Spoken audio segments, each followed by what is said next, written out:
Hello there, I'm virtually Andrew Heaton, and this both is and is not Mostly Weekly.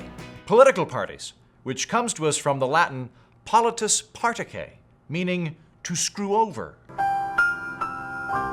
Historically, political parties have been dedicated to pretending that they are consistent and dedicated. But since the 2016 election, Republicans are acting like Democrats, and Democrats are acting like Republicans. It's almost as if, oh my God, they've been Freaky Friday, like in one of those hacky movies where people switch bodies. Think about it. Republicans are protectionists now. Democrats are defending free trade. Republicans want a woman in power. Democrats hate a woman in power. Republicans are in bed with the Soviets. Megyn Kelly is hosting the Today Show. Trump's on the Tonight Show. Dogs and cats living together, mass hysteria. And Republican sex scandals are heterosexual. That used to be the other side's thing. When I was a kid, Republicans had wholesome, homosexual sex scandals. Whatever happened to consistency? That's not even including all of Donald Trump's reversals.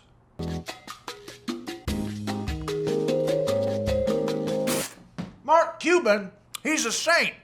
He's the best shark on Shark Tank. No, I'm not a Republican, but I am ethnically Republican. I was born on a golf course wearing khaki, and I greeted my mother with a firm handshake. But when I went to college, there were only two options, Democrat or virgin. So I guess you could say I've been a Democrat 3 times. What happened after college, you ask? Well, as the saying goes, if you're young and a conservative, you have no heart. And if you're old and liberal, you have no brain. And if you're libertarian, you believe you should be able to sell your organs for profit on an open market. So I was born with a good credit rating, but I experimented with vegetarianism in college. I have swung both ways. Yet now the parties are switching places. I thought parties were supposed to stand for something, damn it. Consistency is important. What else but a Freaky Friday scenario can account for Republicans reversing their position on states' rights? Republicans didn't want laws made by some corrupt moron in Washington, D.C. They wanted laws made by some local corrupt moron. And now Attorney General Jeff Sessions wants to crack down on states that legalize marijuana. Republicans spent the last 8 years lambasting executive orders, but now that Trump, a Republican, is issuing dozens of them, Republicans are suspiciously quiet. Once again, consistency is important. So Republicans are acting against states' rights, which is a pretty strange about-face. Almost as if Chuck Schumer and Mitch McConnell made a wish to trade places over a cursed fortune cookie.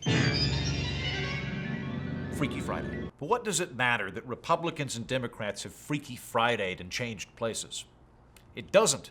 Spending will still stay high, wires will still be tapped, and I will never find true love.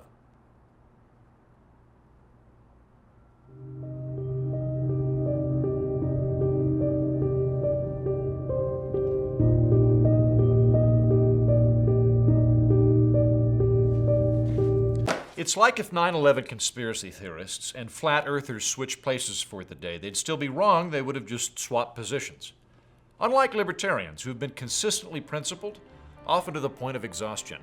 For decades, libertarians have stood for legalizing pot, gay marriage, welcoming immigrants, free markets, and polling at 2%. That's consistency. Well, thanks for watching Mostly Weekly. I'm Andrew Heaton, consistently.